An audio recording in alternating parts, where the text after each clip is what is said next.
মৰমৰ ছাত্ৰ-ছাত্ৰীসকল, তোমালোকক মোৰ চেনেলটিলৈ স্বাগতম জনাইছোঁ। আজিৰ এই ভিডিঅ'টিত তোমালোকৰ ষষ্ঠ শ্ৰেণীৰ অসমীয়া পাঠ নম্বৰ ৭ ৰসৰাজ লক্ষ্মীনাথ বেজবৰুৱা সকলো প্ৰশ্ন উত্তৰখিনি আজি কৰিম।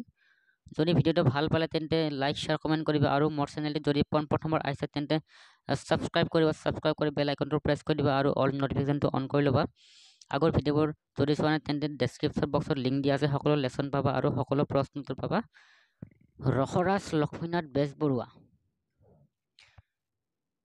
১ নম্বৰ উত্তৰ লিখা। ক নম্বৰ চাবা। লক্ষ্মীনাথ বেজবৰুৱাক কিয় ৰসৰাজ উপাধি দিয়া হৈছিল? উত্তৰ: লক্ষ্মীনাথ বেজবৰুৱাক লেখাৰ প্ৰায়বোৰ কথাই ৰসেৰে উপচি থকাৰ বাবে তেখেতক ৰসৰাজ উপাধি দিয়া হৈছিল। খ নম্বৰ: তেখেতৰ আত্মজীৱনীখনৰ নাম কি? উত্তৰ: তেখেতৰ আত্মজীৱনীখনৰ নাম হ'ল মোৰ জীৱনৰ সোঁৱৰণ। ঠিক আছে। গ নম্বৰ: লক্ষ্মীনাথ বেজবৰুৱাক কোনে ডাকত চিঠি দিবলৈ দিছিল? উত্তৰ: লক্ষ্মীনাথ বেজবৰুৱাক বৰবৌৱে ডাকত চিঠি দিবলৈ দিছিল।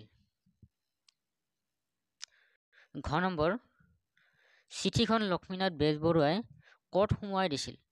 উত্তৰ: চিঠিখন লক্ষ্মীনাথ বেজবৰুৱাই ডাকঘৰৰ সন্মুখতে পৰি থকা ভগা পেৰা এটাৰ ভিতৰত সুমুৱাই দিছিল।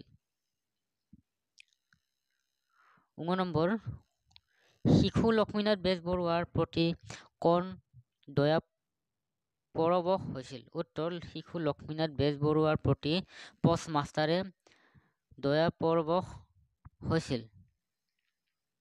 প্ৰথম চ: লক্ষ্মীনাথ বেজবৰুৱাৰ দুখন সাধুপুথিৰ নাম লিখা। উত্তৰ: লক্ষ্মীনাথ বেজবৰুৱাৰ দুখন সাধুপুথিৰ নাম বুঢ়ী আই সাধু আৰু ককা-দেউতা আৰু নাতি ল'ৰা। ২ নম্বৰ: চমু উত্তৰ দিয়া। ক: অসমীয়া ভাষাৰ উন্নতিৰ বাবে লক্ষ্মীনাথ বেজবৰুৱাই কি কৰিছিল? উত্তৰ: অসমীয়া ভাষা সাহিত্যৰ উন্নতিৰ বাবে লক্ষ্মীনাথ বেজবৰুৱাই তৎপৰনাস্তি চেষ্টা কৰিছিল। সেই সময়ত কলিকতাত পঢ়ি থকা অসমীয়া ছাত্ৰই অসমীয়া ভাষাৰ উন্নতিৰ বাবে অসমীয়া সাহিত্য চৰ্চা স্থাপন কৰিছিল। এই সাহিত্য চৰ্চাৰ পাছলৈ অসমীয়া ভাষাৰ উন্নতি সাধিনী সভা স্বৰূপে প্ৰতিষ্ঠা লাভ কৰে। লক্ষ্মীনাথ বেজবৰুৱাই উচ্চ শিক্ষাৰ বাবে তেতিয়া কলিকতাত পঢ়ি আছিল। অসমীয়া ভাষা উন্নতি সাধিনী সভাৰ মুখপাত্ৰ স্বৰূপ জোনাকীৰ নামৰ কাকতৰ যোগেদি বেজবৰুৱাই অসমীয়া ভাষা সাহিত্যলৈ অৰিহণা যোগাইছিল। খ নম্বৰ: লক্ষ্মীনাথ বেজবৰুৱাক কিয় সাহিত্যৰথী উপাধিৰে সন্মানিত কৰা হৈছিল? উত্তৰ: লক্ষ্মীনাথ বেজবৰুৱাক আছিল বহুমুখী প্ৰতিভা সম্পন্ন ব্যক্তি। তেখেত সাধুকথা, হাস্যব্যংগাত্মক ৰচনাৰ লগতে কবিতা, গল্প, নাটক, জীৱনী, উপন্যাস, তত্ত্বগধুৰ প্ৰবন্ধ আদিও ৰচনা কৰিছিল। অসমীয়া সাহিত্যৰ প্ৰায় সকলো দিশলৈ আগবঢ়োৱা বৰঙণিৰ বাবে তেখেতক সাহিত্যৰথী উপাধিৰে সন্মানিত কৰা হৈছিল। গ নম্বৰ: অ মোৰ আপোনাৰ দেশ গীতটি কি সংগীত বোলে? উত্তৰ: অ মোৰ আপোনাৰ দেশ গীতটি অসমৰ জাতীয় সংগীত বোলে। ৩ নম্বৰ: পাঠত উল্লেখ থকা লক্ষ্মীনাথ বেজবৰুৱাৰ মোৰ জীৱনী সোঁৱৰণ ঘটনাটো নিজৰ কথাৰে কোৱা আৰু লিখা। ঠিক আছে, মই লিখি দিছোঁ উত্তৰ। এইখিনি চাই লিখিবা। ঠিক আছে। ৪ নম্বৰ: কোনে কাক কি প্ৰসংগ কৈছিল পাঠৰ আধাৰত লিখা। সেইখন চিঠি ডাকত দিবলৈ আনি তাত সুমুৱাই দিলা কিয়? উত্তৰ উক্ত কথাষাৰ ডাকঘৰৰ পোষ্ট মাষ্টাৰে লক্ষ্মীনাথ বেজবৰুৱাক কৈছিল। 5 নম্বৰ, পাঠত থকা কঠিন শব্দবোৰৰ অৰ্থ শব্দ সম্ভাৰ বা অভিধান চাই জানি লোৱা। উত্তৰ দিছো, তোমালোকে চাই লিখিবা দেই। ধুনীয়াকে লিখা আছে, লিখিবা। ঠিক আছে। 6 নম্বৰ, আমি অসমীয়া নহওঁ দুখীয়া, কিহৰ দুখীয়া হ'ম, সকলো আছিল সকলো আছে, নুবুজ নলওঁ গম। ক নম্বৰ, অপৰক কবিতা ফাঁকি কণ্ঠ কবিতাৰ পৰা তুলি দিয়া হৈছে। উত্তৰ, অপৰৰ কবিতা ফাঁকি আমি সংগীত নামৰ কবিতাৰ পৰা তুলি দিয়া হৈছে। খ, কবিতা ফাঁকি কাৰ ৰচনা? উত্তৰ, কবিতা ফাঁকি লক্ষ্মীনাথ বেজবৰুৱাৰ ৰচনা। গ নম্বৰ, কবিতা ফাঁকি জৰিয়তে কবিয়ে কি ক'বলৈ বিচাৰিছে? উত্তৰ, কবিতা ফাঁকিৰ জৰিয়তে কবিয়ে ক'ব বিচাৰিছে যে অসমীয়াসকল কোনো ক্ষেত্ৰতে দুখীয়া নহয়, কিন্তু আমি আমাৰ থকাবোৰ বিচাৰি চাবলৈ ইচ্ছা নকৰোঁ। 7 নম্বৰ, লক্ষ্মীনাথ বেজবৰুৱাৰ বিষয়ে 10টা বাক্য লিখা। ঠিক আছে, মই লিখি দিছো উত্তৰ, এইখিনি লিখিবা। ঠিক আছে। 8 নম্বৰ চাবা, তলত দিয়া শব্দবোৰ পঢ়া আৰু কোনটো কীবোৰ্ড তালিকাখনত শ্ৰেণীভুক্ত কৰা। ইয়াত দিয়া আছে লক্ষ্মীনাথ, তেওঁ, মই, কলিকতা, শ্ৰীমন্ত শংকৰদেৱ, শ্ৰী শ্ৰী মাধৱদেৱ, মোৰ কৰে ধুনীয়া, তাই শুৱনি, সি, তোমালোকে, দুষ্টালি, ৰসাল, দীঘল, মিঠা, দয়া, ডাকঘৰ, ভগা পেৰা অথবা চন্দ্ৰকুমাৰ, গুৱাহাটী আৰু মাৰিছিল যদি। এইবোৰ কি কৰিব দিছে যে বিশেষ্য, বিশেষণ, সৰ্বনাম, অধ্যায় আৰু ক্ৰিয়া, এইবোৰ বাছি বাছি এই বাকচটোত লিখিব লাগে। ঠিক আছে, মই উত্তৰ কৰি দিছো। উত্তৰ চাবা, উত্তৰ ধুনীয়াকে লিখিবা। মই লিখি দিছো বিশেষ্য, বিশেষণ, সৰ্বনাম, অধ্যায় আৰু ক্ৰিয়া। ঠিক আছে, তোমালোকে ভালদৰে লিখিবা। ঠিক আছে। 9 নম্বৰ চাবা, 9 নম্বৰ সোঁফালৰ খালী বাকচত এটাকৈ বাক্য লিখা।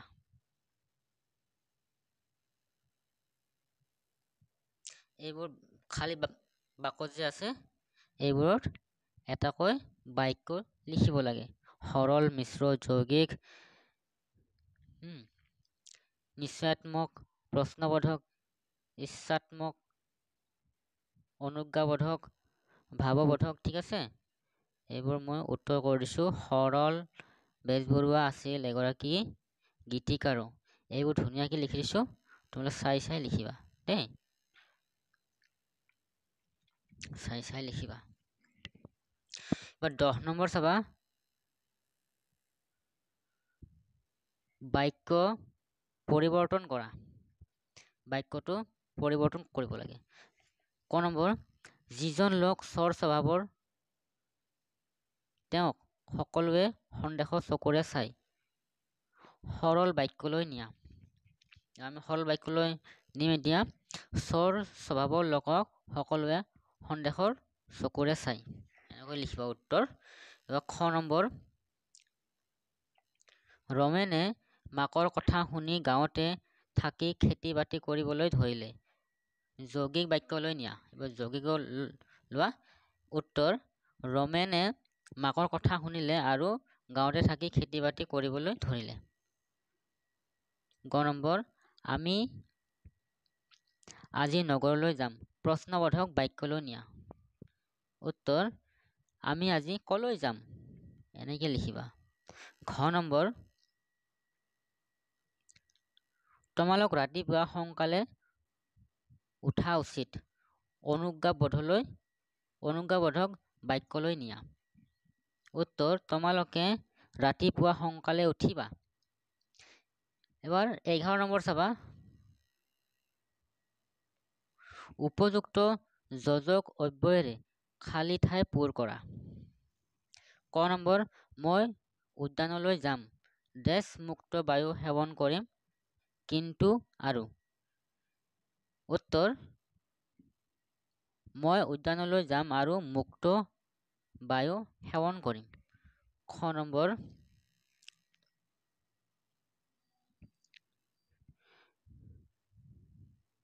বাম স্কুললৈ নগ'ল, ৰহিম গ'ল যদি আৰু কিন্তু।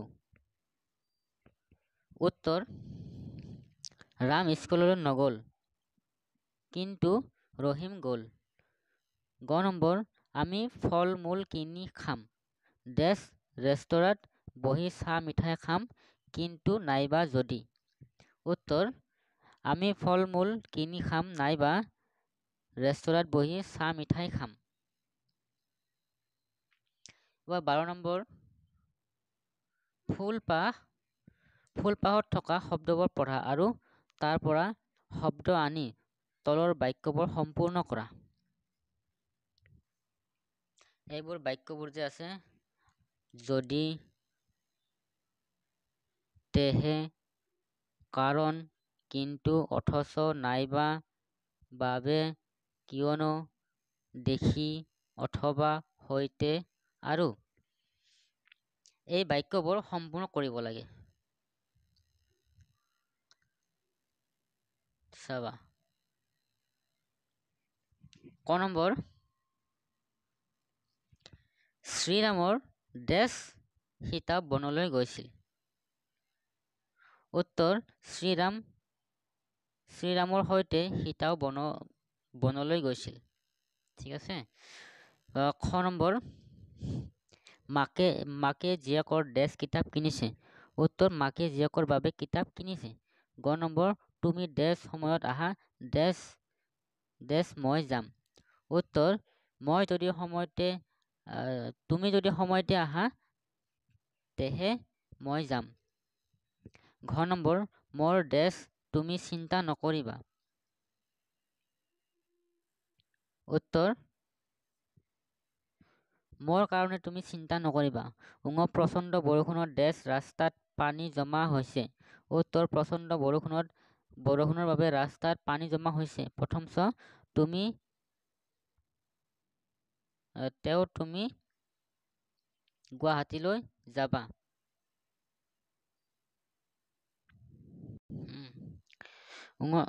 প্ৰথম নম্বৰ, তুমি গুৱাহাটীলৈ যাবা। উত্তৰ, নাইবা তুমি গুৱাহাটীলৈ যাবা।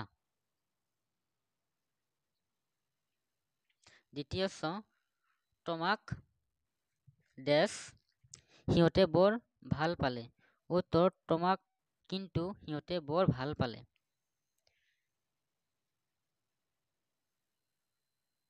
13 নম্বৰ, বাক্য ৰচনা কৰা। ভিৰাই জেঙা সুৰুঙা বহুদিন দয়া পৰবশ। উত্তৰ, ভিৰাই আজিকালি বজাৰত বহুত ভিৰাই আছিল। ঠিক আছে। এইবোৰ তোমালোকে লিখিবা, মই উত্তৰ লিখি দিছো। ঠিক আছে, ধুনীয়াকে লিখিবা দেই। 14 নম্বৰ চাবা। 14 নম্বৰ কি দিছে, যে পাঠটোত অসম সংগীত কবিটিৰ 6 শাৰী দিয়া আছে। কবিতাটিৰ বাকী অংশ সংগ্ৰহ কৰি গোৱা। তোমালোকে নিজে কৰিবা দেই। পাঠটোৰ অসম সংগীত তোমালোকে নিজে ধুনীয়াকে অলপ লিখি পেলাই গাবা। ঠিক আছে। 15 নম্বৰ চাবা। 15 নম্বৰ কি দিয়া আছে, যে পাতৰ বাক্যৰে গছ সজোৱা। পাতৰ বাক্যৰে গছ সাজিব দিছে।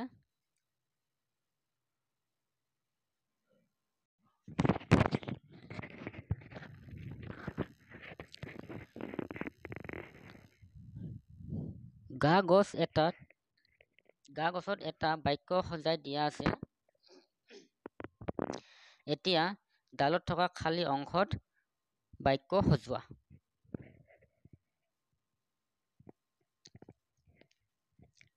গছৰ বাক্যবোৰৰ এটা দফা সজাই লিখা। ঠিক আছে, 16 নম্বৰ তোমালোকে নিজেই কৰিবা। ঠিক আছে,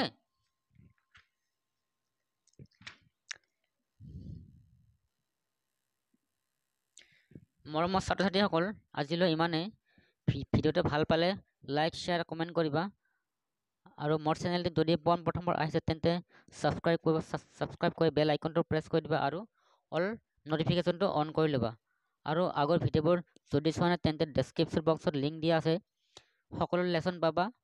ঠিক আছে, আৰু সকলো প্ৰশ্ন উত্তৰ পাবা।